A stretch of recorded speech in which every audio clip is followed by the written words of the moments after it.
Bo'pti, adasi yaxshi borib keling ishga. Adasi yana shu oyoq kiyingizni kiydingizmi? Ya qarang, yirtilib ado bo'lgan, odam kiymaydigan bo'lib qolgan. Ozgina yirtilgan. Ustiga olib boraman, cho'tga qilib girom qilib beradi. Qarang, ko'chaga kiyadigan ahvoli ham qolmabdi-ku. Yoshligimizda oyoq kiyimiz yirtilsa, adamimiz ham tiktirib berardilar. Adasi, o'zingiz ehtiyot qiling. Bunaqada griji bo'lib qolasiz-ku. Yo bir sanatoriyaga borib lecheni olib kelamizmi? Onasi puli reja bilan ishlatish kerak. Hali ro'zg'or bor, bolalarning bog'chasi bor, maktabi bor, kiyim-kechagi bor. O'lsin, tez hojatxonaga kiradigan bo'lib qoldim. Uydan chiqib ulgurmasimdan yana qistirib qoladi. Tohiratam tez buzilib qoldi unisi. Balki doktorga ko'rinarsiz, adasi. Bordim. Prostata massaj qilish kerak dedim. Bo'lmaydi, yo'qotib bormayman.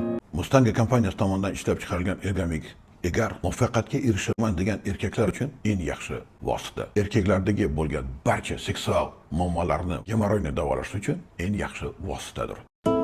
Assalomu alaykum. Assalomu alaykum. Buningiz qimmat emasmi? Bugungi kunda eng qimmat va qadrli narsa sog'liq emasmi? Erim eshitsalar hozir pulni bekorga sarflayapsan deb olmaydilar. Shuning uchun o'zim podarka qilaman. Qalay adasi? Belga jon kirgandek bo'ldi-yu. Narxini eshitib bilakan buni? Adasi, o'zimning bog'ini surishtirmang. Sizning sog'lig'ingiz menga ham kerak. Hurmatli ayollar, juftimiz oilamiz tayanchi. Unga g'amxo'rlik qilish esa burchimiz. Mustanger klinik sinovlardan o'tgan shifokorlar tomonidan tavsiya etiladi va bemorlar tomonidan tanlangan ishonchli mahsulot. Haqiqiy Mustanger mahsulotlarini tanlang. Soxta mahsulotlardan ehtiyot bo'ling.